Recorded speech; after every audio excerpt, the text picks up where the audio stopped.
Sorry, Aiken. I was about to just go to sleep. How are you, my friend?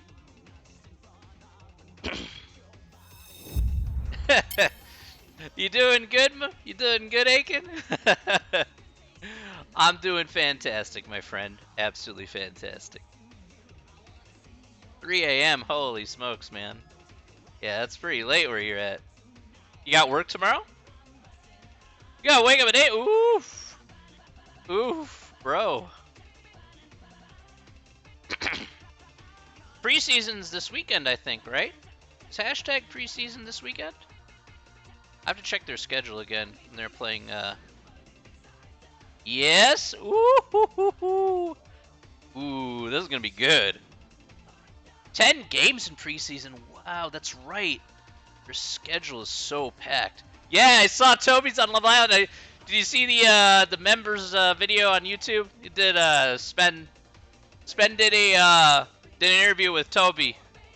You know, before he started filming for Love Island. I think they pre-taped it, but it was pretty funny. It's gonna be hilarious. I've never watched Love Island because but I mean, if he's gonna be on there, I gotta watch it just for the giggles, man. Yeah, dude, just be a member. Look, you're part of the hashtag family, Aiken. Look, be a member on YouTube. You know, you get the exclusive videos and stuff, my friend. Please. You know you're just as much of an insider to hashtag as everybody else. 100%, my man.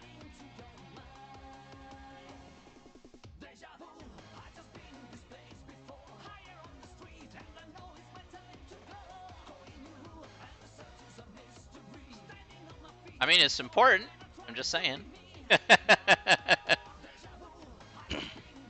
Hey, we're both very big fans. We're both super fans here, you know.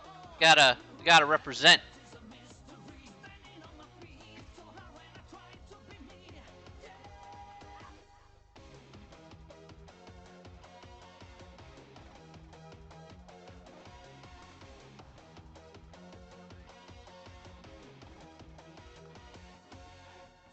Mostly a UK fan base. That's true. That's why I don't know much about Love Island. Love Island just sounds like another reality show. But you know what?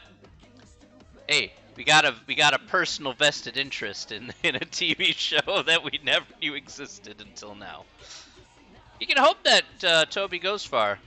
So the thing is that they are taping it, but again, he doesn't know how long he's going to be in the villa. So he said it could be a couple days, it could be 3 months, you know. Anywhere in between, depending on when he goes into the process and when he's voted out. So it just depends, you know.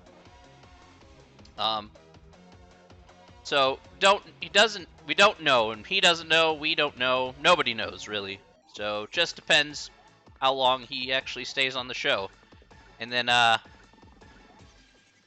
maybe not. It depends. Again, he needs to get into fitness, so that's going to be another like 3 or 4 weeks to get back into fitness since he's not doing preseason. So it'll be it'll be some time if he gets out right away on this TV show, then yeah, then he might be able to be available for the FA Cup game. But if not, then you know, he said on the interview, hey, it's gonna be like he's gonna be just behind on training and whatnot to get back into total fitness then. So it all depends. It'll be very interesting to see exactly how far he gets. Besides, we gotta clip that stuff in order to embarrass the living heck out of him.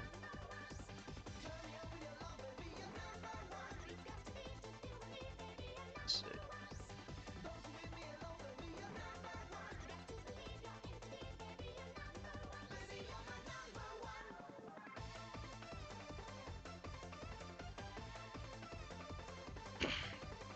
It already started. I think it did. You know, they tape earlier, obviously. Otherwise, Spen wouldn't have released the interview. So I think they've already started. I don't know though. I would have to watch the highlights or whatever.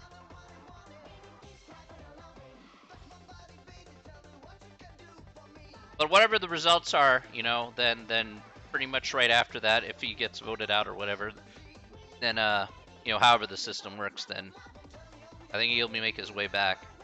He was asked by Spen if he'd come back to hashtag after the process, and he said yeah, he would. So you fully expect him to come back to the team once everything's wrapped up with the TV show.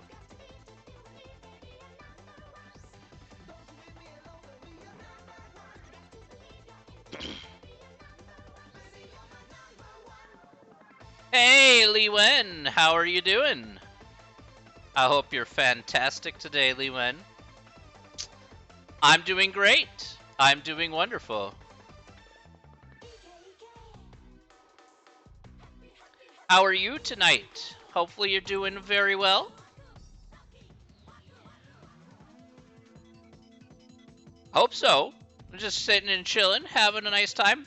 Look, Li Wen, today's gonna be... You got a headache? Oh no! Wait, why? Oh no! What happened? Did you,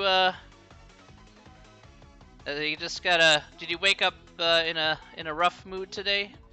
Sometimes that can happen. You have days like that. You just wake up and you're like,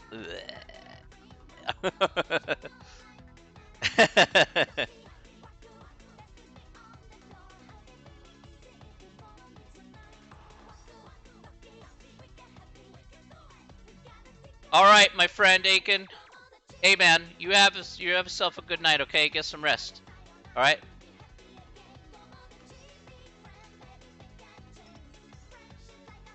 You just took some ibuprofen. All right. Hopefully that helps.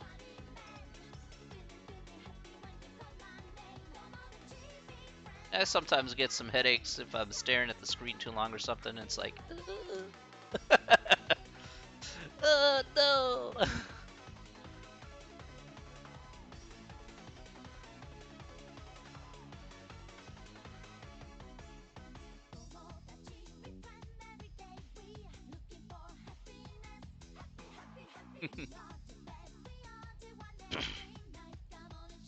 Well, one thing I can promise you that will be less of a headache today, Li Wen, is that, um, today will be better than yesterday. I can hopefully guarantee that in some form or fashion that today will be better than yesterday. Yesterday was yesterday was a thing. But you know what? Move on. Today will be better than yesterday. So that I can sincerely guarantee.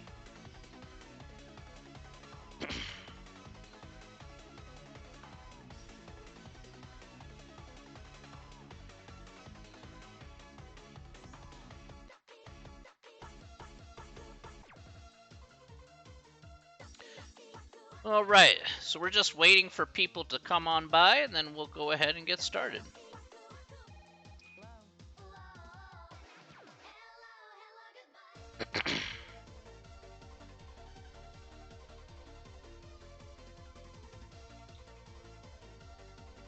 All righty.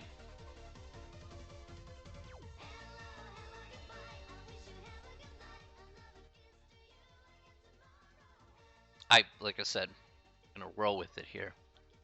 All right. All right, it's 6:03. We better get started here. Let's go ahead and do this here. Let's do some intros. Let's get started. And I promise you, this is going to be better than yesterday. Okay? Better than yesterday. All right, let's do some intros. Let's get going. Okay, let's get started today. Welcome back to Thursday, end of the week time today. So today, we are going to hopefully do a couple of sections here in Chapter 4, still plodding along here with Chapter 4. By the way, before we get started, I will be starting to make up the test here for the next couple of chapters, so that'll be on my agenda for this weekend, is just to start getting that put together and get that posted next week. So next week I'll be posting the test here again. It won't be over everything that we've covered here so far, but Oh, it'll be over. Won't be over everything just yet, but yeah, we'll be well, it's almost time to be posting up that second test there, so you can get started as soon as possible. Okay, so today let's talk about what we're doing here today. Today we're going over sections 4.3 and 4.4. All right, 4.3 is a relatively shorter section. 4.4 will require a little bit of work, just a smidgy smidge, but we will just a smidge of work, but we're gonna get that done. All right, next. All right, next, let's go to the big board. Go ahead and see what we're working with. Okie dokes. Let's get the notes here. Notes. There you are, notes. Okay. Alrighty. So we're going to focus on the last couple questions here on this last handout that we did here last time, and then we'll focus on the first question for this handout here for section 4.4. All right. Okay, so let's go ahead and get going here. Okay, so let's look at question number 5 here. All right, so what we want to be talking about here is we're going to be talking about asymptotes. All right, now let's go ahead and define asymptotes here first and foremost. So I didn't really write that down. I thought I did. So asymptotes again are imaginary lines that the graph gets very close to, but doesn't quite touch or cross. Okay, so that is the basic definition here of an asymptote. Now, for asymptotes here, we have two types of asymptotes. All right, we have a vertical asymptote and we have a horizontal asymptote.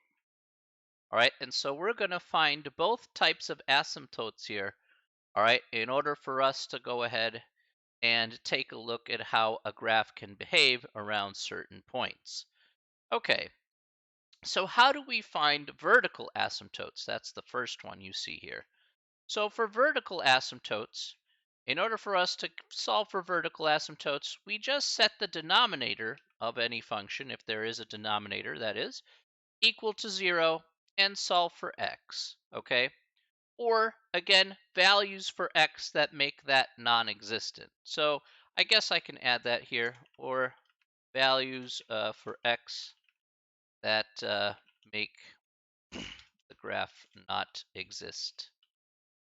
Okay, so um, that can certainly be possible there, depending on the function we'll give, but typically we just set the denominator there equal to 0 because we're going to run into that situation a majority of the time. All vertical asymptotes here are of the form x is equal to a. So again, x is equal to 7, x is equal to -5, whatever the case may be. Those are the equations of asymptotes at the end of the day. Okay.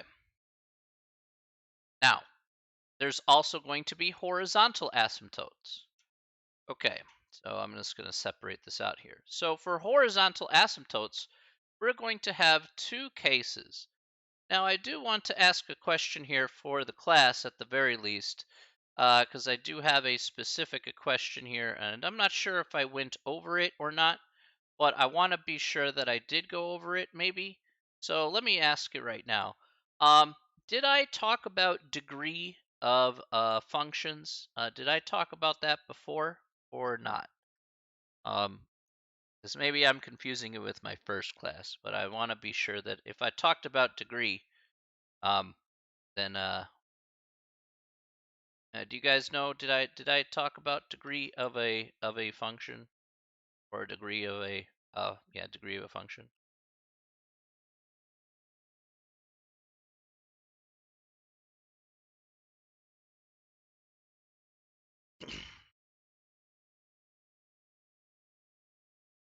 Don't think so. At least not a ton. So the answer is kind of like a yes or no thing. If I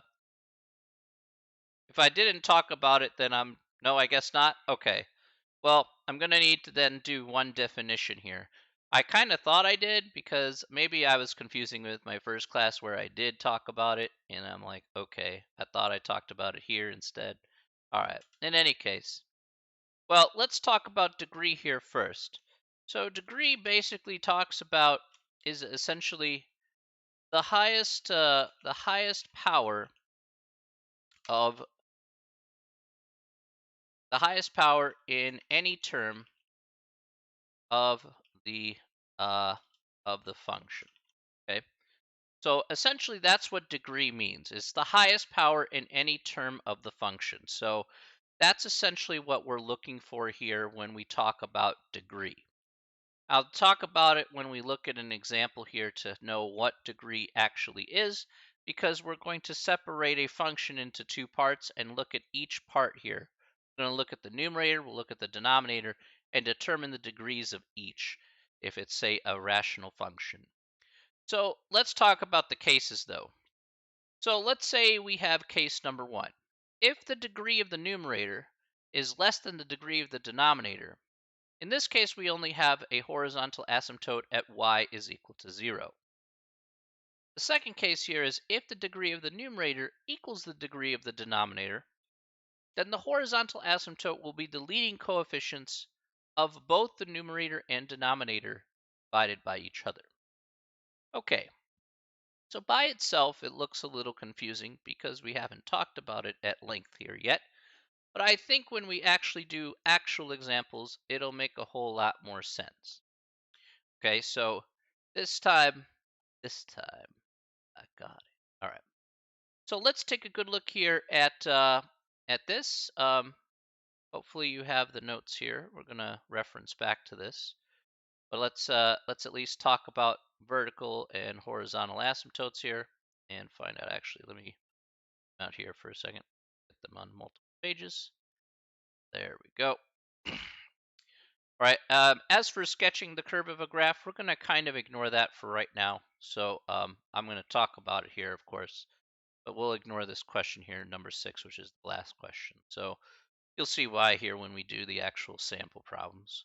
All right. Let's go ahead and take a look here at our assignment. Okay. Um, that's the next assignment. Want it? Yeah, this was the. All right.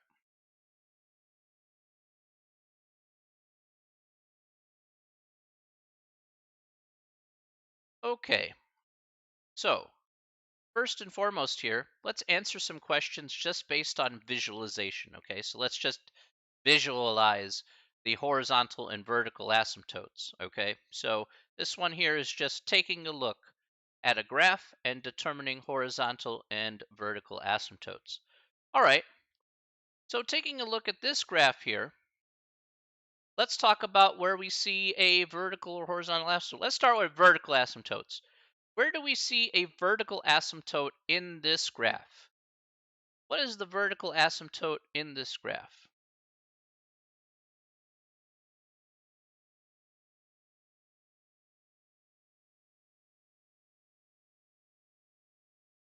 What is the vertical asymptote according to this graph?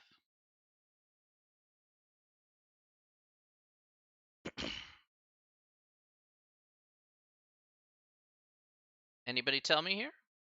Okay, that's correct. So, right, vertical, right, again, is this dotted line that goes up and down. All right. So, in this case here, the vertical asymptote here is going to be x equals -5. Very good. Right? So you notice here this graph gets closer and closer to -5 here, but it doesn't quite touch. Okay, so you can see that this top here goes really, really close to -5 if it continues moving upwards, but it's not going to quite touch. Now, how about the horizontal asymptote? Take a good look here at the graph. Where is a horizontal asymptote? It's a horizontal asymptote, and there is a horizontal asymptote here for this one. But we're just going to do it by inspection for this one here. So where is our horizontal asymptote? Again, cutting across like this. Okay. Where's our horizontal asymptote?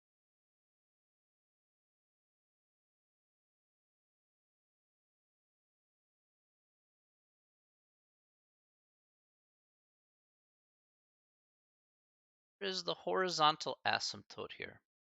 Take a look. Remember, it may not be necessarily drawn on the graph, but it does exist. Again, it's a line that the graph gets really, really close to, but doesn't quite touch. So I would look here at the very bottom of the graph here. Take a look at the bottom of the graph down here, this curve. Notice what it's going toward here in this case.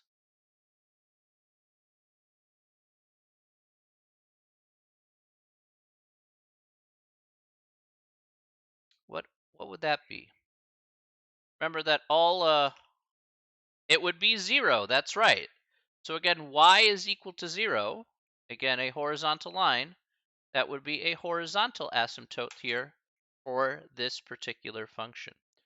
So not infinite. So we're going to have here, let's bring out the paint tool here for just a moment. Okay. So in this particular case, we have a horizontal asymptote here, or not vertical asymptote, sorry, at x is equal to -5. But you see that this graph here, it gets closer and closer. So again, this is what the graph looks like here.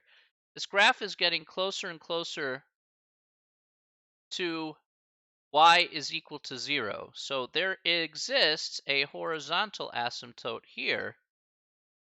That's where this red dotted line is. This represents y is equal to 0. So that's why it's not infinite. It's an actual value here. Okay, an actual value here. So that's what this asymptote will represent here. So if we check this and got it? Okay. Let's just check it here.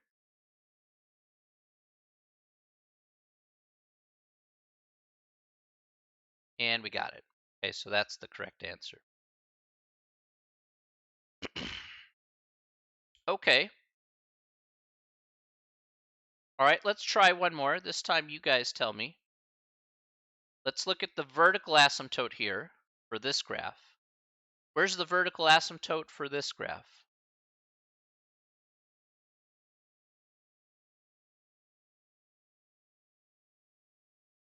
Where's the vertical asymptote for this graph? All right, -2. That's correct. Okay. Spot on so far. Where is the horizontal asymptote here for this graph?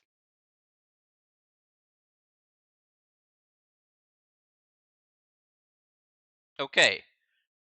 So remember, y is equal to 0. So x equals -2, and y is equal to 0 here for the horizontal asymptote. Perfect. That is correct. Okay. Nice job, both of you. All right. Okay. So visually, it's not too hard to figure out. All right. Are there any questions so far about that?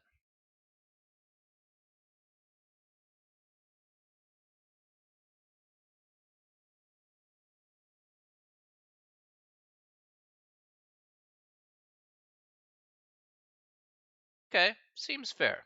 No? Okay.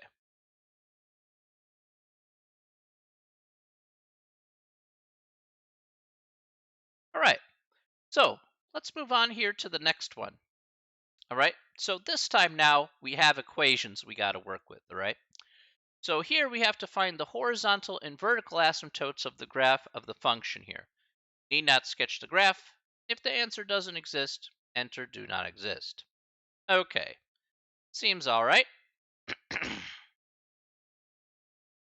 So I'm going to make this half a screen here. I'll bring up the paint tool for the other half. Alrighty. Now that we have a good grasp about how it works here in a pictorial sense, a picture case, well, let's take a look at actual equations here. So this is our first crack at the cherry here for actual values. Okay, 6x squared. Okay. All right. So let's talk about vertical and horizontal asymptotes. All right. So the first thing that we're going to do here is let's talk about vertical asymptotes. Now that we have this equation written down, let's go back to our notes here for just a second. Okay, so going back to our notes here specifically, what we want to find here is our vertical asymptotes is we set the denominator equal to 0 and solve for x. Once we find those values for x, those are going to be our vertical asymptotes. So let's find out to see if we have any. Again, we may not have any, okay? And that's certainly plausible. So all I'm going to do here for vertical asymptotes here specifically, I'm going to have 5 plus, I guess I could over vertical asymptote. All right, anyway. All right. So we have 5 plus 6x squared, okay? And we're going to set that equal to 0. And we're just going to see if we can solve for x. So we subtract by 5. Okay, so we get 6x squared equals -5. Divide by 6. And we have x squared equals -5/6. Not the nicest thing, but it is what it is.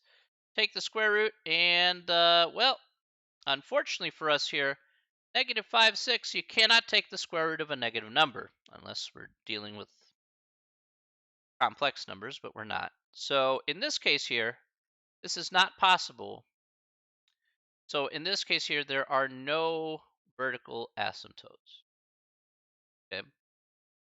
So in our case here, there are no vertical asymptotes. This is a no-go here. We cannot take the square root of a negative number. It does not exist. So that's fine. And that could happen, by the way. So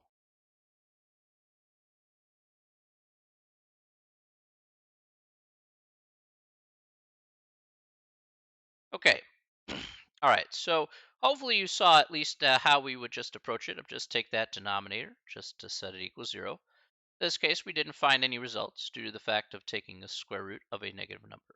Seems fair. Okay. Now, could you multiply both to the power 1/2? Does that make a difference? Unfortunately, no. That's essentially what you're doing when you take the square root of both sides, is you take both of them to the 1/2 power. But again, think of it this way, Elizabeth. What number squared is going to equal a negative number? Well, there is no number that exists that can equal a negative number if you square it. You know, every number you square is going to always be positive, no matter what. Negative times a negative is a positive, so hence that's why we can't take the square root of a negative number. We could take the cube root of a negative number, but not a square root, unfortunately. So that pretty much cancels out anything, any chance that we have for a vertical asymptote here in this case.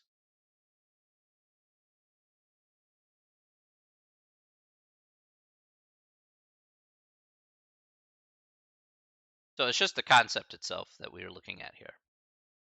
Okay. All right. Now the next part here is the horizontal asymptotes. Okay. So what we're going to look here is we're going to look at the degrees of each of the numerator and denominator. So let's look at the very top here, and I'm going to go through this very carefully because it may seem a little confusing.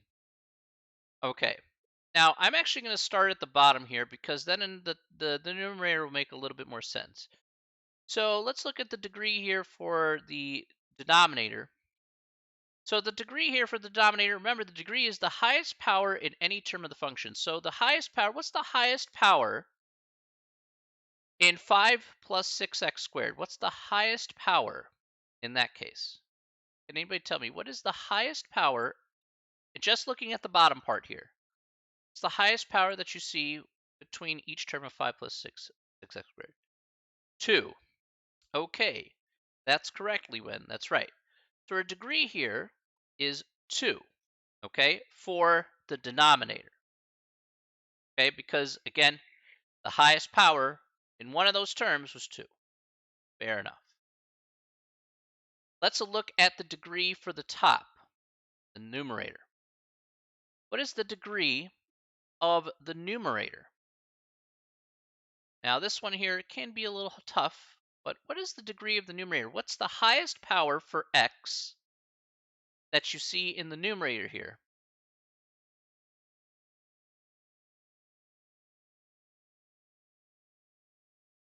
What's the highest power for x that you see in the numerator here? If we had a degree of 1 here, Elizabeth, I would have x to the first. So a degree of 1 here would mean I have x to the first. Let's put that here. Degree of 1 implies x to the first.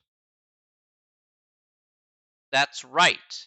Okay, good. So once I made that little note there, you'll see that it's actually 0 here because we have no x's. Okay? Remember, we're looking for the highest power of x, but in this case, it's just a number. So we actually have a degree of 0 here. So that's entirely plausible here when we talk about degrees.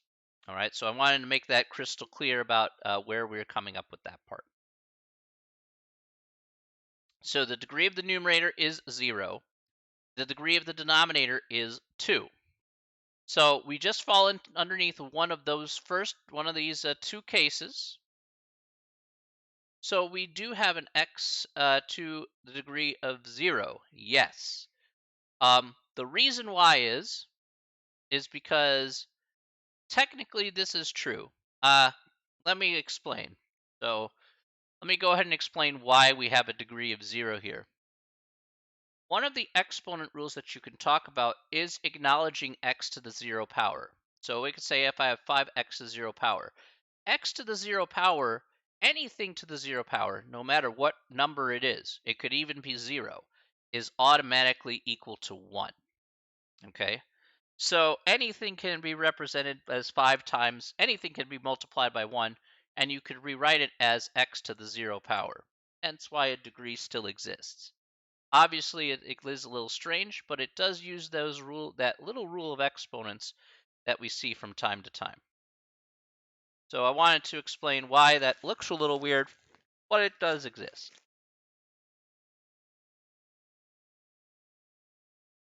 Hopefully that made sense there.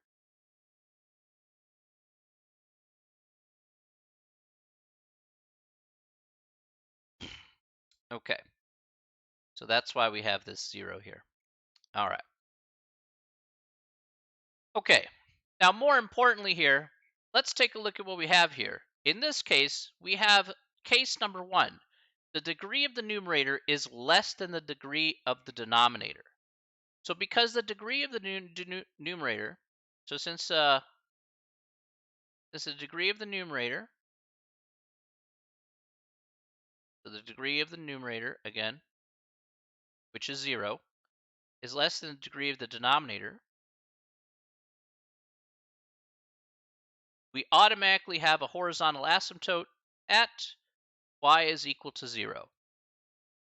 So if we look at this carefully, we have no vertical asymptote, and we have one horizontal asymptote here at y is equal to 0 by default, since the degree of the denominator being 2, since the degree of the numerator here being 0 is less than the degree of the denominator, which is 2.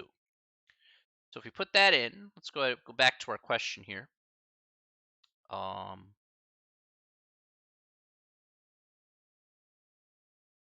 So horizontal asymptote here, we'll have y is equal to 0, and we have does not exist here for the vertical asymptote. So we'll check that right now.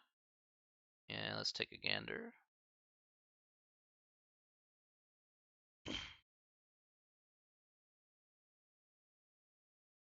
So any day now, hopefully. And there you go. You can see it is the correct answer. Okay.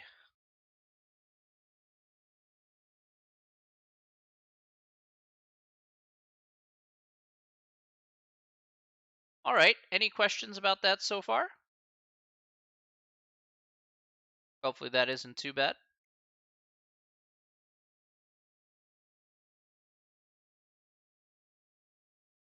Now, I do want to make one point here, actually, and that is in reference to this next question here. This next question says 6x to the third plus x squared plus 6. Now, notice that basically in this case, there is no denominator. So in this case, because there's no denominator, you can take it to the bank that this vertical asymptote does not exist. Okay, so you can auto take it to the bank here that it's just not going to exist no matter what. All right, there's no value that makes that undefined. You can always get a value here, everything works. As for the horizontal asymptote here, the horizontal asymptote, in this case, you would compare degrees. Well, the degree of this is 3, and since we have a denominator here, you can consider it as 1. You would say the degree of the numerator is bigger than the degree of the denominator since it's 1. You could also say that this doesn't exist as well.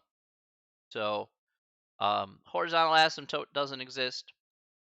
Vertical asymptote doesn't exist. This is actually a pretty smooth continuous graph, at least for that second one there. So if we check that out, submit that there. So it's just using reasoning there, and you notice that that's the correct answer. All right. Good stuff. Okay. Good.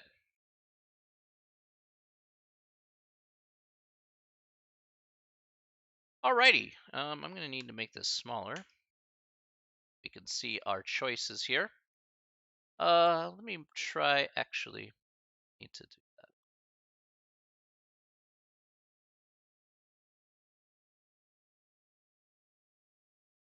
Make this bright because I can't read part of that. So let's be able to part of that. There we are. Okay, let's try this next question here, number 5, okay? So what we're trying to do here is we're trying to use the information summarized below to sketch the graph of f. And they give you all these points here, and they want you to sketch the graph and pretty much match it. Now here's what I'm going to have you do, because pretty much every single one of these says to sketch the graph in some way, shape, or form, and then match it accordingly. So what I would like you to do here is, I know some of these graphs can be a little bit daunting, all right, but we're not going to take too much time to actually see these graphs. What we can do here is use the calculator to help ourselves out and see exactly what we get here. So let's use the calculator for these questions, and then let's see what happens. So actually, I'm going to move this to the right. I'll put the calculator on the left. Let's take out the calculator here. That's what I wanted you to do for kind of sketching these graphs here. It's not too bad. So, all right.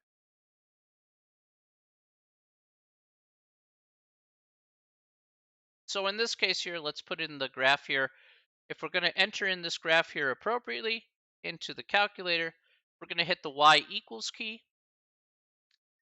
Let's put in our function, which is 1/9 in parentheses, x to the 4th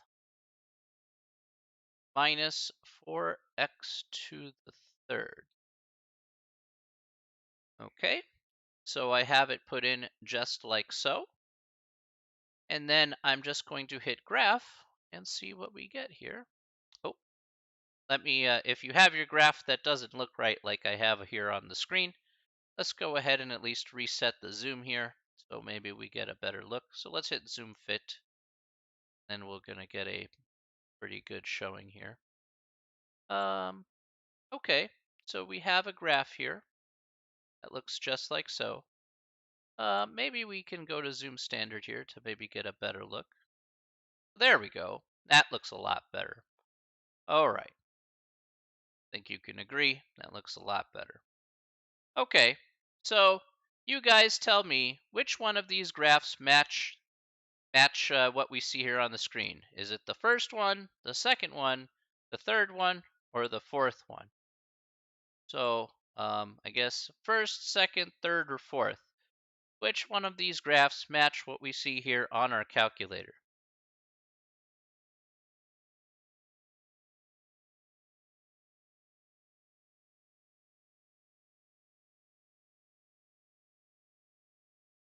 All right, the second one. That makes sense. All right, so where's the radio button for that? Oh, it's this one. Okay, this is the radio button for that. Okay, so that's it. All right, we got it. Nice. All right, easy enough. Okay, let's look at the next one. X squared minus 5x plus 4. Do it.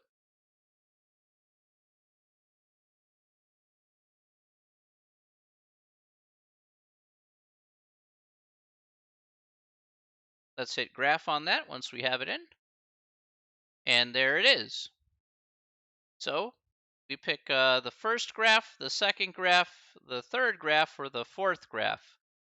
Let me make this a bit smaller here, actually. Can't see all the graphs on the screen. Oh, apologies. So which one of these graphs, first, second, third, or fourth, would be our winner for that function?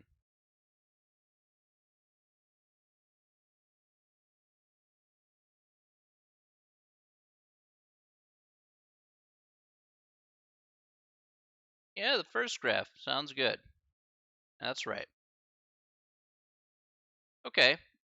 And let's try, let's try this here. There's a couple more I want to do just to showcase how this works here. If you have something like square root of x squared plus 4, the way you enter that into the calculator is you go second and square root, which is the x second and x squared to get square root. And then I put this in parentheses here, x squared plus 4, close parentheses, then graph it. And then you can clearly tell which one this one's going to be. Rinse and repeat for the other graphs. Again, be careful about the fractional graphs. Make sure you put parentheses around the numerator and denominator, or especially denominator. So, for example, if you have x over x squared minus 9, the way you want it to look like is this. You have x divided by, and then in parentheses, x squared minus 9. You cannot forget the parentheses here on the calculator, otherwise it will do it the wrong way. So you just need to be a little bit careful about that. And if we do it out, we're going to get a graph that looks akin to the third one. Okay, seems fair. Okay, any questions about that? Hopefully, that one was as straightforward as possible.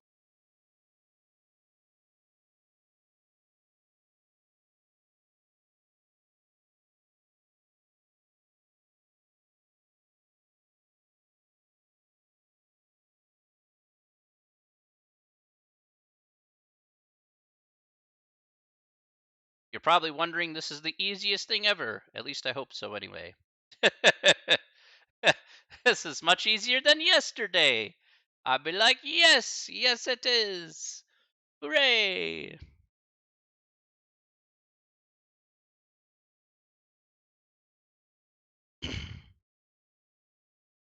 Hopefully this is much better than yesterday.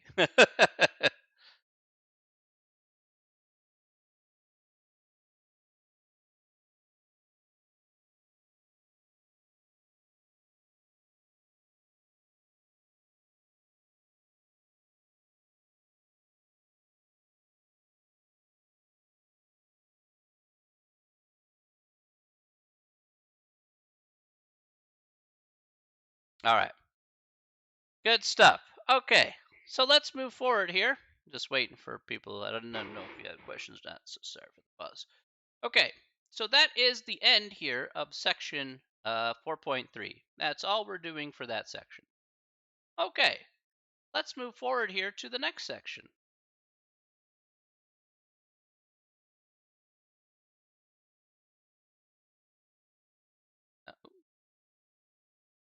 Okay.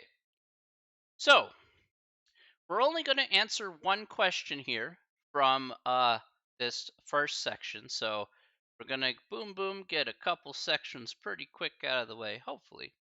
But we're going to find out how to do this here together. We're going to need to do a little bit of work here for this section. So what we're going to be talking about here is we're going to be talking about absolute extrema. Okay, so there's going to be an absolute maximum and an absolute minimum. Okay, so let's first define what an absolute extrema is, an absolute max and absolute min. So absolute extrema are points on the graph where the point in this case is the absolute highest in an interval of a comma b. That's what we'll call the absolute maximum. So it's in some random interval, some small interval, it's going to be the largest value in that small little interval. So in a picture sense, let's take a look at a picture. If I have a curve that looks like this, okay, and I go from here to here, and I say, okay, Um, if I go from here to here and I say, okay, this is A, this is B, well, what's my largest value and what's my smallest value? So I could say, okay, my largest by absolute extreme, maybe my maximum could be here. This could be the absolute max in that small little window. And what would be my absolute min? It could be this point right here. Be my absolute min. Again, that's the lowest point there in that small little interval. So from a picture sense, this is essentially what we're trying to find. Okay, so we're not trying to find relative max and relative min. This time it's more in absolute terms. So a little bit easier sometimes in that regard. Okay, so the absolute highest point in an interval is absolute maximum, and the absolute lowest point in an interval is going to be the absolute minimum. Okay, again, in an interval between A and B. And that'll be important here. We're going to take it within an interval here between A and B, so we do need to be very specific about that. All right, so let's talk. Let's go over the steps here about how to do that, and we'll see how this works out. Now, before I get to these steps here, let's go ahead and look at an example. We'll use the homework problems here, of course, to use as our examples. So let's go ahead and put it together. Okay. So we can come back to these. These aren't so hard, but I want to look at the tougher stuff here. So let's look at that first. Bigger for you guys to see. There we go. So in this case, what we would like is we would like to find the absolute maximum value and the absolute minimum value, if any, in the function. All right, if an answer does not exist, enter DNE. All right, so here we have negative x squared plus 2x plus 7. All right, let's write down that function first there.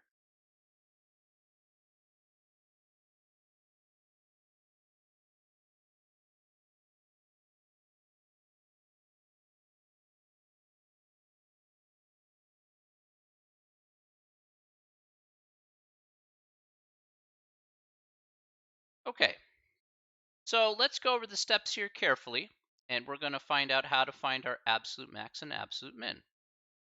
Okay, so the first thing that we're going to do here is take the derivative of our function. So if we take the derivative of our function, that's going to be negative 2x plus 2.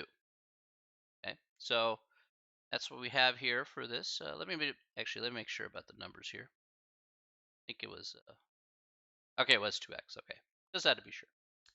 Okay. All right. So we found our first derivative here. That is step number 1. Just that easy. Step number 2. We're going to find the values of x, again, the critical values here, where f prime of x is equal to 0 or f prime of x does not exist. Okay, those are our critical values that we had defined a couple sections ago. So all we're going to do here in this case is we're just going to set negative 2x plus 2. We'll set that equal to 0 and solve for x. So if we quickly do that here,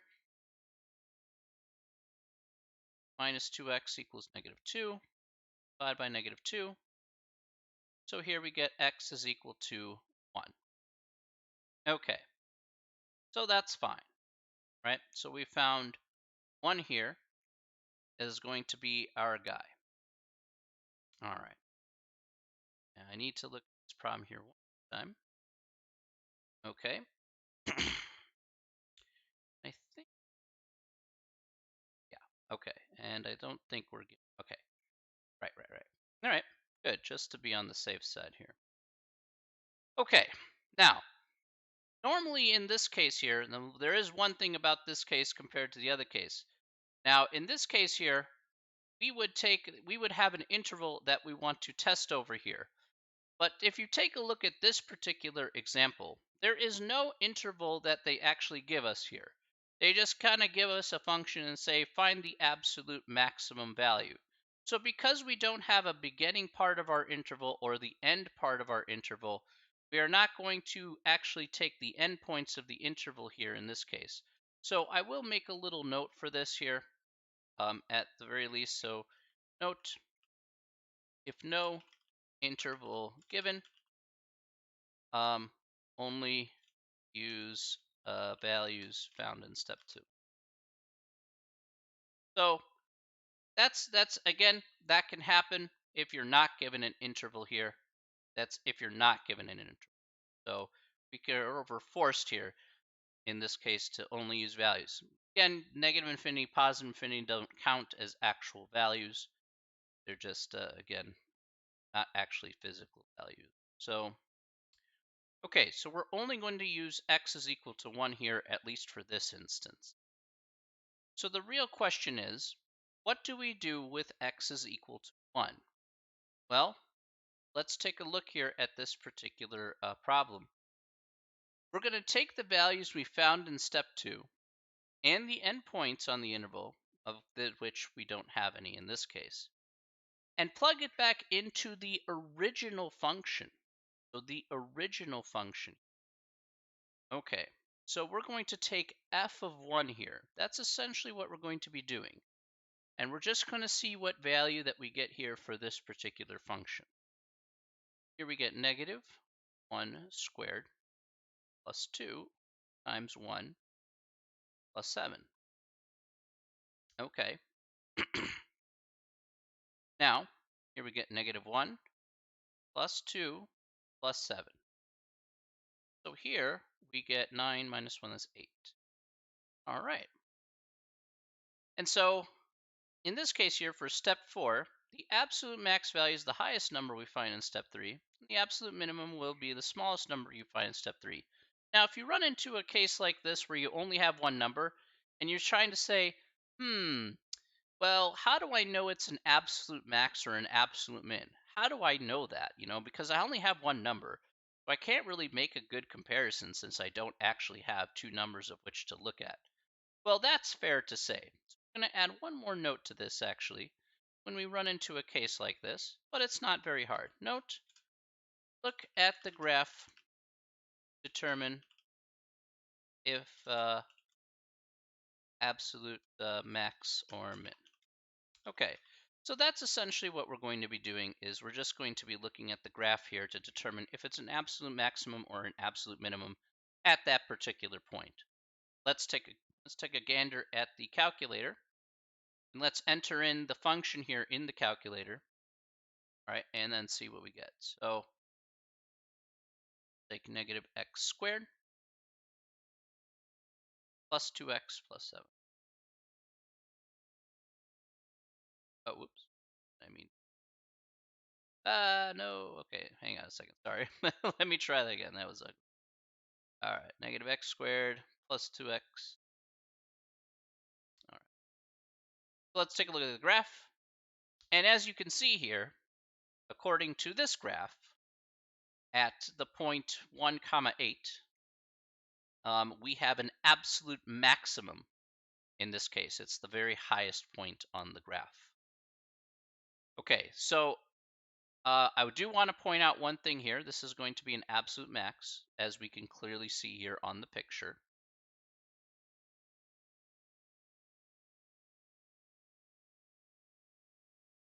We do not have an absolute minimum here, so that's out.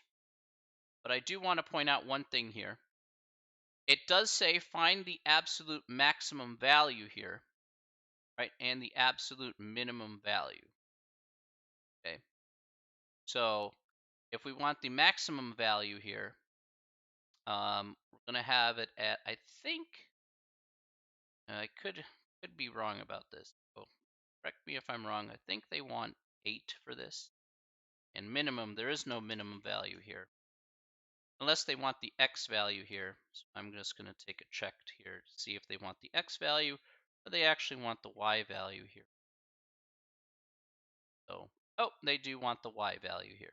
So that's fine.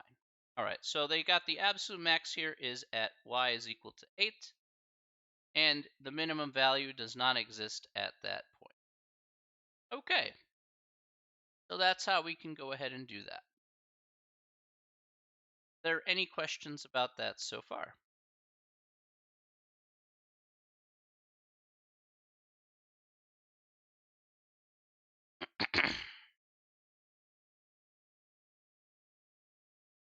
Don't think so?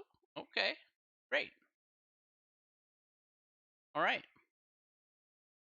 Do you want to try number 5? Should I skip that and move to the next one? Let me know if you want me to try number 5 or skip to move to the next one.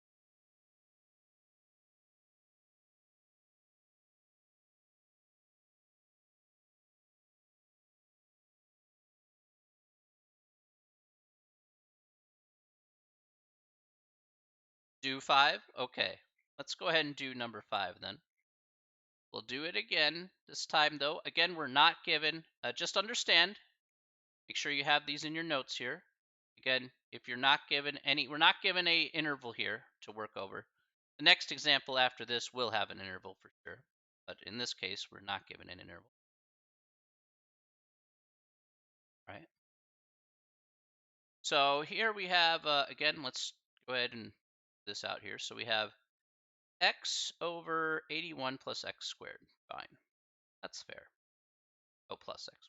Sorry. All right. So let's go over the steps here. Step number 1, we're going to do the derivative. So again, we're going to do, again, the guy here, the quotient rule. We have f prime g minus g prime f over g squared. So let's figure out what that is and see what we're working with. So we have f prime here. F prime is 1. G prime is going to be 2x. All right. Let's put this together here. We have 1 times, for the,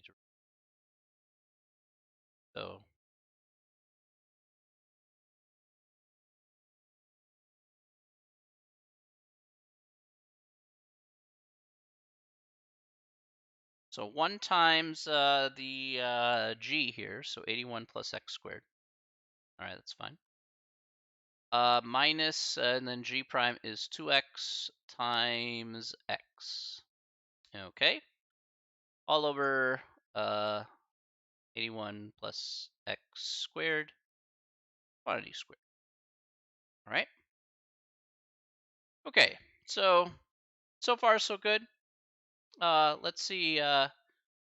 Let's see what we're working with. I don't know yet, but you know what? Got to try something, right? Always important. So in this instance, if we clean this up a bit for the numerator, especially, that'll be 81 plus x squared minus 2x times x is minus 2x squared, all over the 81 plus x squared quantity squared. Now that part there is not going to matter too much, because what we get on the top here is we get 81 minus x squared divided by 81 plus x squared quantity squared. All right. So what we want to find here at this stage, unfortunately, we cannot cancel things out. So if you think we can cancel stuff out, we cannot do that here. Close, but no cigar. So what we're going to do here is we're going to try and find the values which make this derivative equal to 0, and where it doesn't exist. Okay, those critical values here.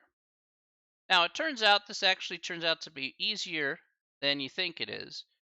Essentially, let's take a look at where it's equal to 0. If it's equal to 0 here, we're just going to set this numerator equal to 0. So we're going to have 81 minus x squared is equal to 0. The reason why we ignore the denominator is because we don't want the denominator to be 0. Otherwise, we're going to be dividing by 0.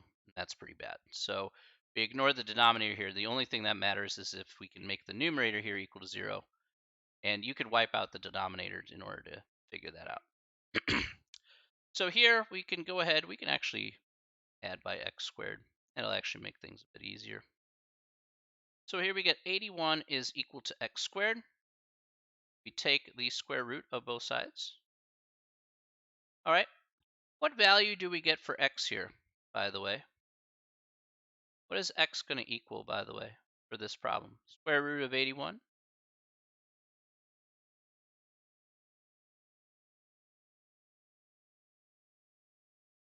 Is it just 9?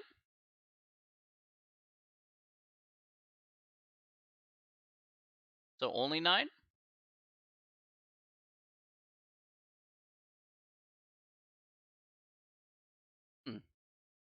I agree, 9 is one of them.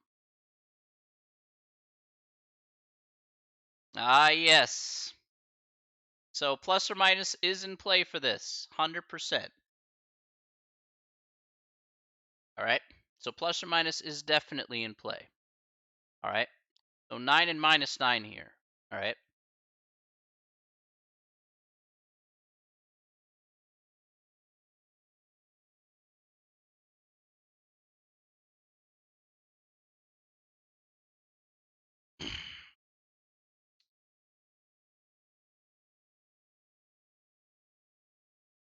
All right. So I do want to focus on that here.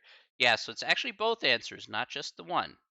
So 9 and minus 9 here is the correct answer. All right. Now, as for the denominator, if we want to find out where it doesn't exist, you'd be well known here is 81 plus x squared here can never be 0. Okay, so the denominator here can never be 0, right? So just to let you know here, there's no value you cannot be 0. So there's no x value that actually makes that denominator equal to 0. So there are no other values that we can find outside of 9 and negative 9 here. All right. So I just wanted to point that out there, that's what will happen here for this particular instance. All right. Now let's go ahead and see what we get here with 9 and minus 9 being our two numbers here that we can find, and see where we get our absolute maximum and absolute minimum. All right, so what we're going to do next here is, now that we found our two values, we're now going to go ahead and let me check that. Was that step 3? Step 3. Okay, so we found our two value. Okay, so we did step 2 there, so I need to put step 3 on the next line. All right. Step 3 here, we're going to go ahead and find out what f of 9 is, and we're going to find out what f of minus 9 is, again, using the original function. Okay, so using the original function. So if we go back to our notes here, we're using the original function. So don't forget about that. We're using the original function. So here we have 9. Let me put 9 divided by 81 plus 9 squared. And then negative 9 here will be negative 9 divided by 81 plus negative 9 squared. Okay. So let's see what we get here in both instances. So here we get 9 plus 81, 9 over 81 plus 81 here, that's 162. I think we could divide that by 9. That's just 9 squared times 2. So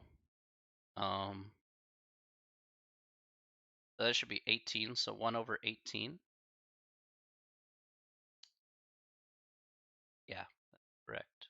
All right. You can use your calculator for this. I'm just kind of doing it in my head. 1 over 18. And if you try the next one out, negative 9 squared is still positive 81. Here we get negative 9 over 162. So here we get negative 1/18.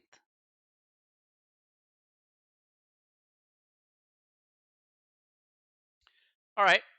And just to confirm here, because we have an infinite interval here, just to confirm here, again, let's just take a look at the graph here for this particular function. And let's just confirm that these are indeed going to be absolutes. So I'm just going to put in the OG function here. X over x squared. All right. All right, so this graph here is pretty flat. You can zoom in a bit and it's going to move very little. Yeah, you notice it kind of moves a little bit, but yeah, the graph here is super flat. So because it has really tiny values. So what we can conclude here is that 1/18th here is the absolute maximum and negative 1/18th here is the absolute minimum. All right. So that's what we get here for this particular problem. So we get, again, absolute max. For this guy, absolute min.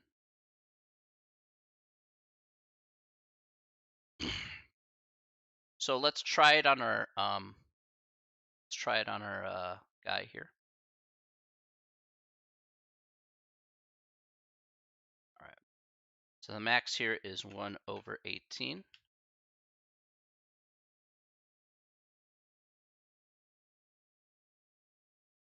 Try it out. Mini Reel! Thank you very much for the follow. I really appreciate you. Thank you so much. That's really super kind of you.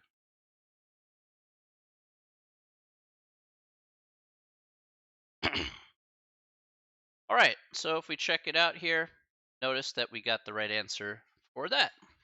Okay. Okay, very good. Any questions about that problem? Hopefully that one is not too bad.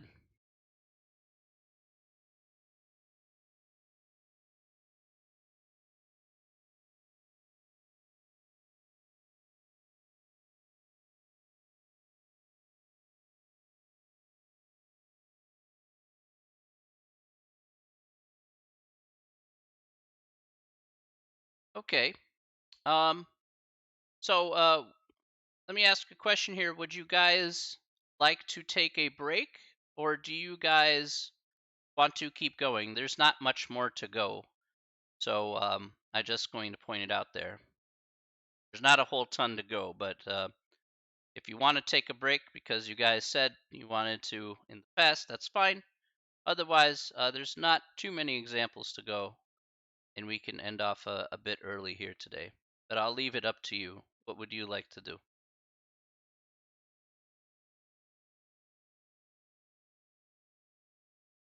Knock it out? Okay.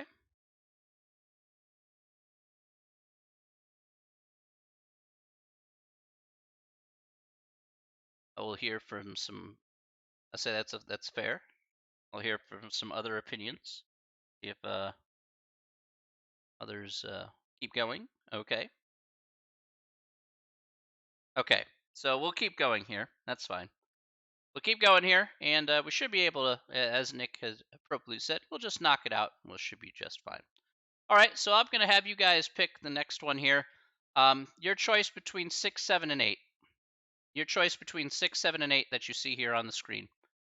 First one is 6, 6, 7, or 8, and we'll do one of those as our example.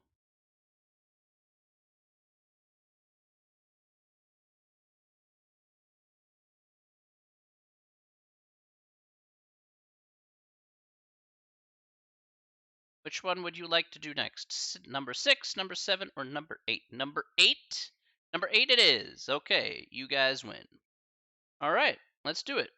Okay, so number 8 here, trying to find the absolute max and absolute min. All right, for number 8, honestly speaking, it should not be as hard as it may make it out to be. But hey, you know what? I like democracy. All right. Let's knock this out here. All right, so this time though, in number 8, in comparison to the other problems that we just did, now we actually do have an interval here between 0 and 36. All right, this interval here will play a very important role here once we get through the first two steps. So let's take a look at that here. Number 8. G of x here equals 1/20th x squared minus 25 root x. All right, and we have the interval here from 0 to 36. Okay, so what we're going to do here first is, of course, straight up take the derivative. All right, nothing too fancy about that. If we do that here, 1/20th x squared, bring the 2 out, that's 2 over 20, that is 1 over 10 x. Again, if you want, this will be, again, 25x to the positive 1/2, right? That's another way of writing 25 times the square root of x. So what we'll have here specifically is we will have that minus 25 over 2 times x to the minus 1/2 as the derivative of this. And if you would like to write this in a little bit easier circumstance, if you feel like you'd like to write this in a slightly simplified form, you can always put this x to the minus 1/2 on the denominator. So you could have 25 over 2 times x to the positive 1/2 if you'd like to put it down there to make it easier to do calculations with. Okay, so this is what we have here to start with, all right? So let's go ahead and take a look here and see where it's going to be equal to 0 and where it does not exist. All right, so where it doesn't exist is a lot of negative values. And we're not going to try all those negative values because in actuality, if you tried all those negative values in the original function, you can't take the square root of negative values anyway. We're going to go ahead and ignore those. However, there is one value that we cannot ignore here, and that is the value of 0. So we can't ignore 0 here. 0 is a value that certainly will make this non-exist. So x is equal to 0 in for G prime does not exist. All right, so that's one value that we're going to take to the bank. In fact, we were already going to take that value to the bank, but again, just to justify it, again, there you go. Okay, now we have the other side of things.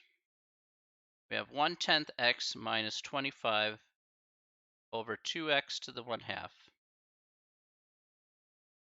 is equal to 0. We need to find values that are going to essentially wipe each other out. So let's go ahead and do the algebraic manipulation behind this. Probably a majority of the work here is probably in this step, in all honesty. So this takes a little bit to do, but in all honesty, it's not as bad as it may seem. So we're going to add by 25 over 2x to the 1/2 on both sides. Gosh, I didn't leave myself a lot of space. Hang on. I left myself literally no space. All right. Let's do that again.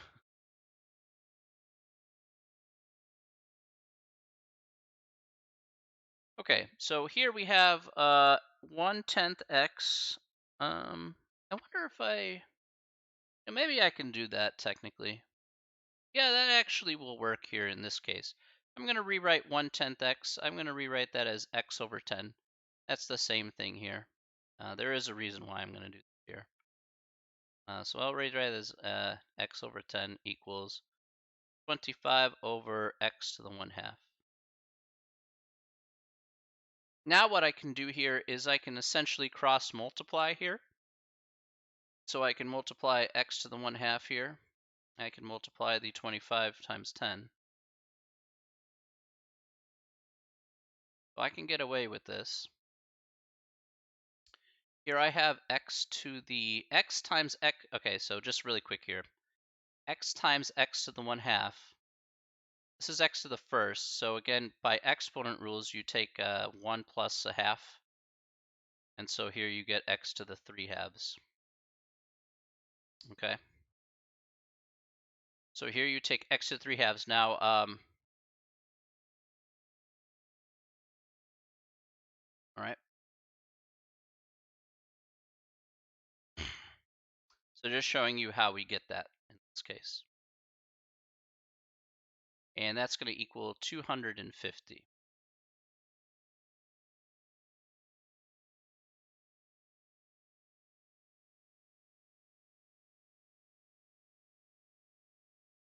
Um, oh, there it is. Okay.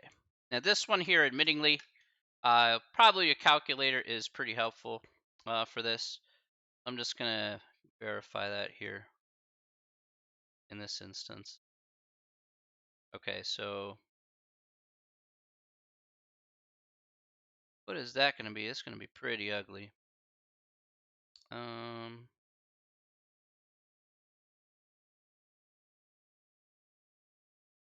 see here. If I take 250 squared. All right. And then we have to find a number that you can. Okay. Well, that isn't as bad as I thought. Okay. That's not terrible. All right. So let's go ahead and do this out here. Now, to do this particular problem here, all right, what we're going to do here specifically is we're going to take it to the 2/3 power. Now, there are a couple ways you can kind of approach this in all actuality. Um, I want to do it in a way where it's a little bit more visual, okay, where it's going to make sense about why I'm doing it in a certain way. Now, you could technically enter in 250 to the 2/3 power and get an answer, but the answer is not going to be very friendly. You may want to put it in a slightly different format. I don't know. It just depends. Really, that's really what it's after. All right. I guess we could leave it as 250 to the 2/3 power. Technically, that's true. So why don't we do that? That's actually a good idea. So we're going to take this to the 2/3 power. We're going to take this to the 2/3 power. Again, why do we take it to the 2/3 power? Because 3/2 times 2/3 is equal to 1. So we're just going to get x over there. And this is going to be our answer for x. All right. Okay. Are there any questions about that before I move to the next step? So the next step will be the difference between what we did in the last two examples and now, but just want to be sure that everybody's at least on board with that. I was thinking about how to do that. I'm like, you know what? Uh, Probably not the greatest though.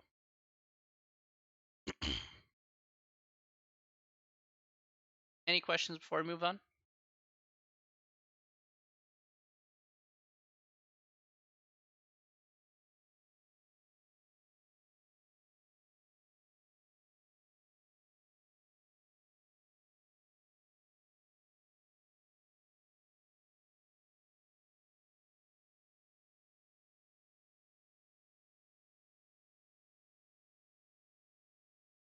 No. Okay. So let's go ahead and see what our maximum value, minimum value is going to be. Now, here's the next step here in this process. Here in step number 3. Processing, but I don't think so. Okay, that's fair. It'll make a lot more sense of what we're going to be doing here next.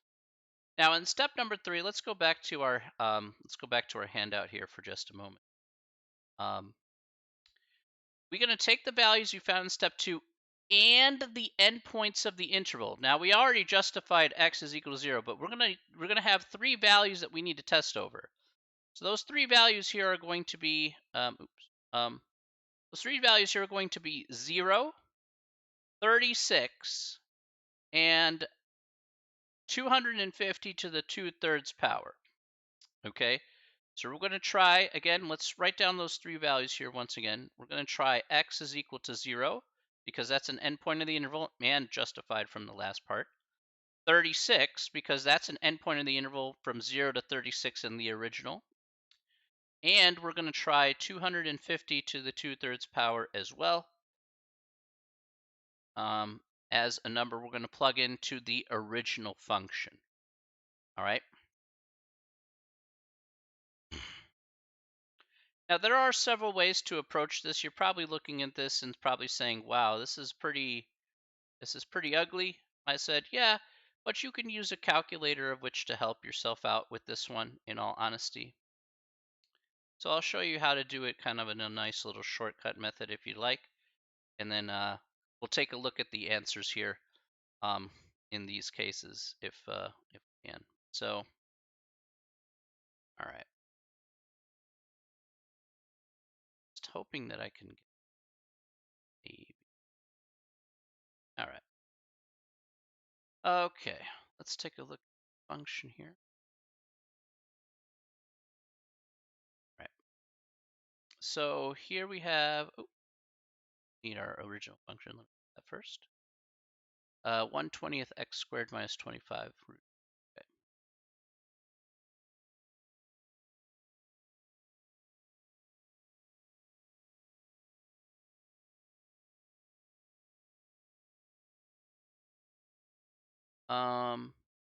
Minus 25 root x.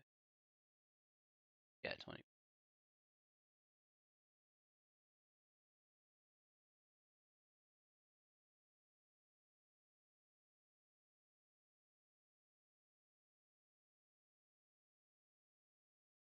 Okay, so I'm going to go ahead and go to second and window. Just make sure that this is on ask and not auto. All right, because I'm going to ask this ask the calculator here for specific values for the function. Okay, so now that we have that entered in, let's go ahead and take a look. So the three values here that we're going to enter in is going to be 0. Okay, I'm going to try 36. All right, and we're also going to try 250 to the 2/3 power here. So I'm actually going to enter that in exactly as it sounds.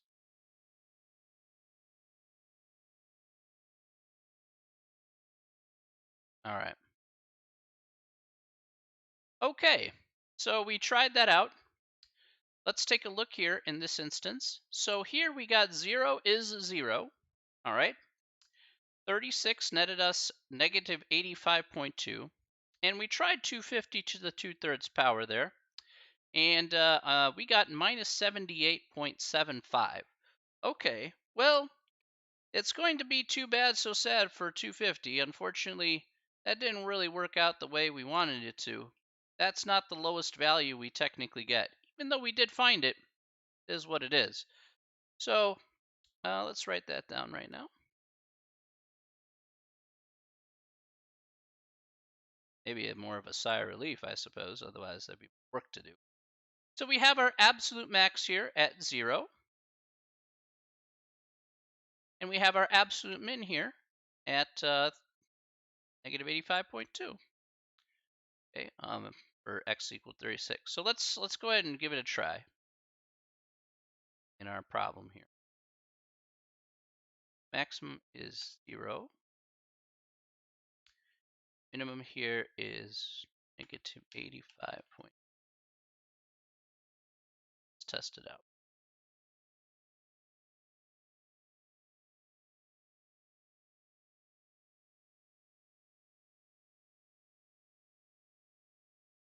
Oh, did we not get that? Oh, did I enter that?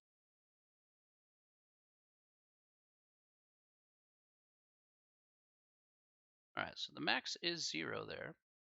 Kind of odd. Now let me check one more time. That correctly there. 25 halves to negative 1 half. Right. Right.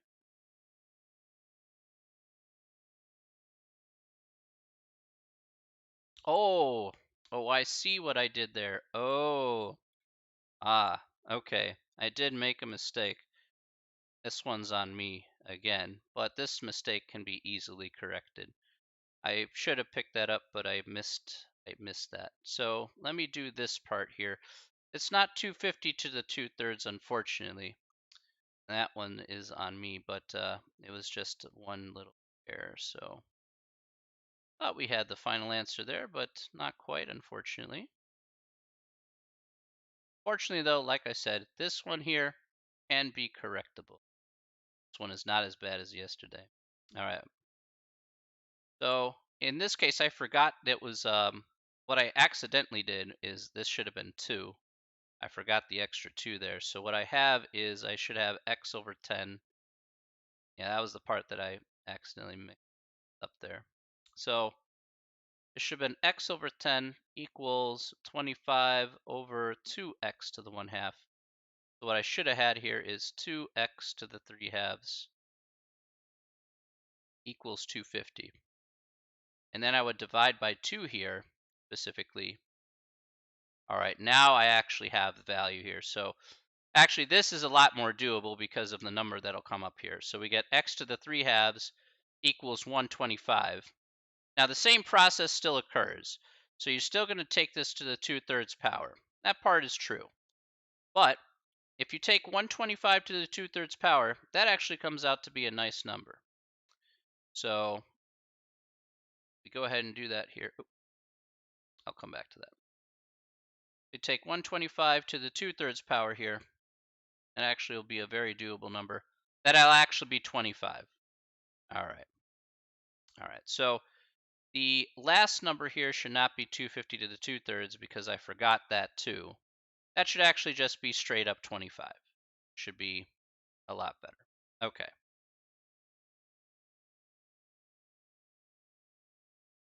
All right. So now let's check f of 25 and let's see what value we get for 25 instead of that. So apologies about that. That was a small error, but a significant one. But let's go back to the graph. Let's go back to the table here. Let's enter in 25 instead. Ah, there we go. Okay, so at 25, we do get a different number here, specifically saying we get minus 93.75. All right. Let's see what we get. Let's see if that happens to be our answer there. Let's check it out.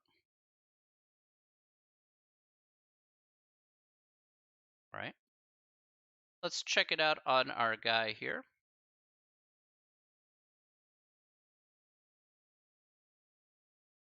All right, so we just made that adjustment there, something that hopefully makes a whole lot more sense. And you get that right. Okay, good. So we got that correct there for that.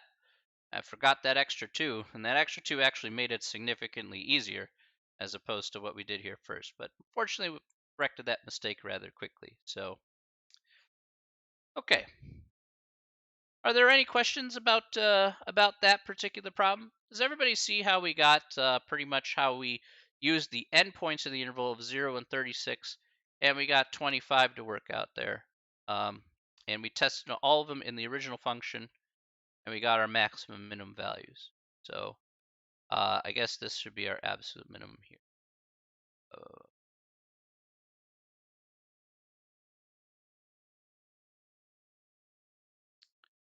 Any questions about that?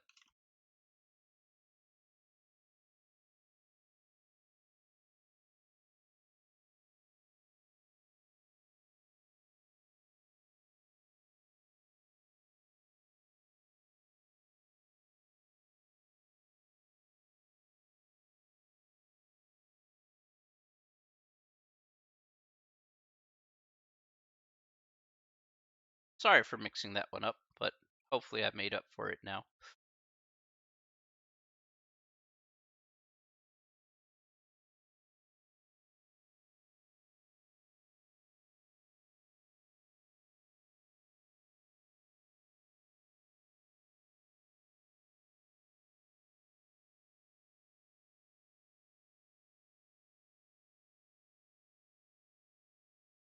Questions, questions, questions.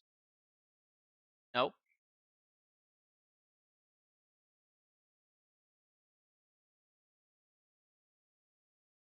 Sorry for the mix-up. It's my bad, but again, made up for it this time. This time it wasn't as ugly as it was last time. We just were able to get a nicer number here to work out, and it worked out in our favor.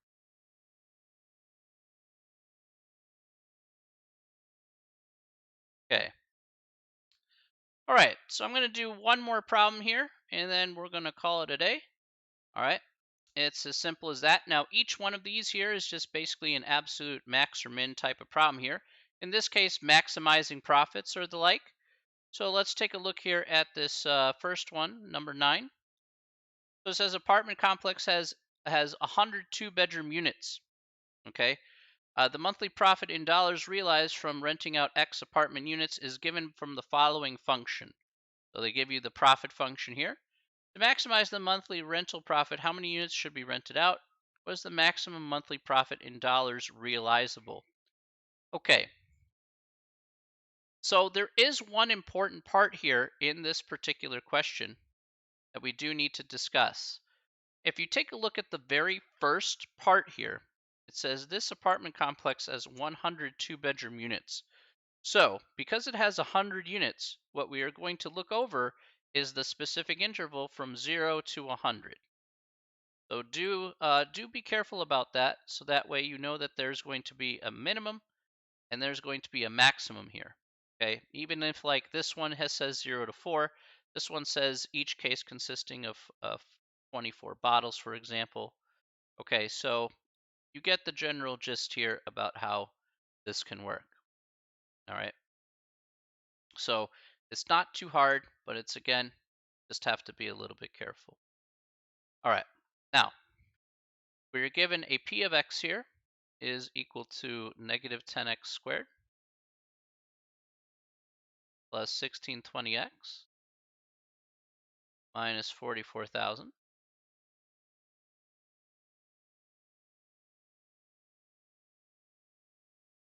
So we get p prime of x here is going to be negative 20x plus 1620. We're going to go ahead and set that equal to 0 and see what happens. Let's just add 20x to both sides just to make everything nice and positive.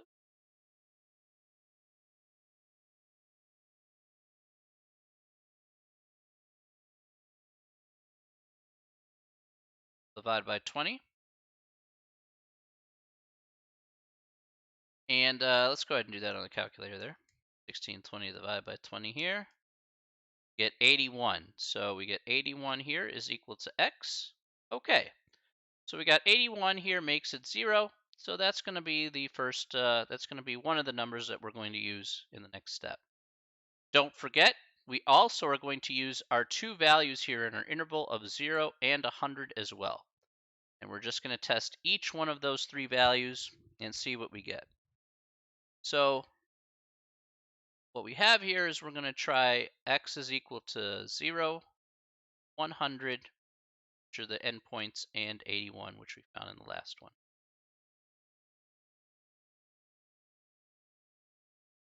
Okay. So here we're going to get f of 0. Let's try f of 100 and f of 81.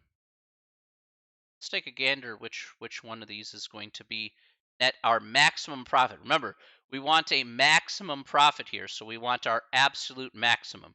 We don't care about our absolute minimum, but we care about our absolute maximum here.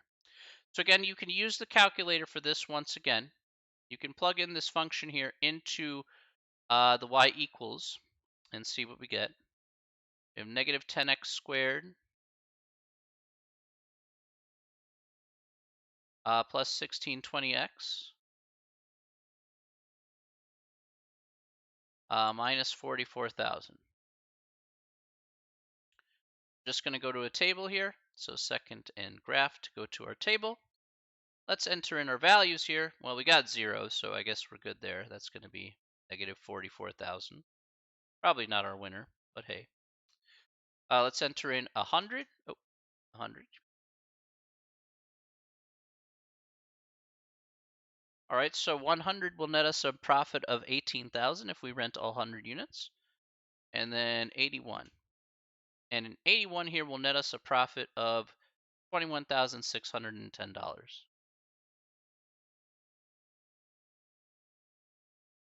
So, oh, how did I put 81 again? 21,610 is what I want. Okay, so if we go back to our answer here,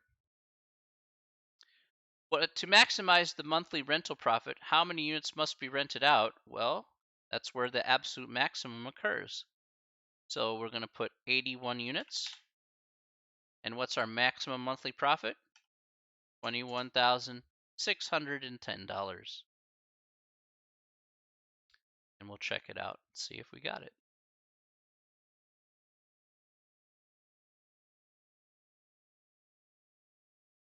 And we did. Okay. All right. And that's it. That's all we got to do for that last problem there. All right. Any questions about that last one there for maximizing profits? This is where we actually apply these absolute maxes and mins. So businesses rely on things like this most definitely to see exactly how many units they can sell to maximize the profits as much as possible for the company. So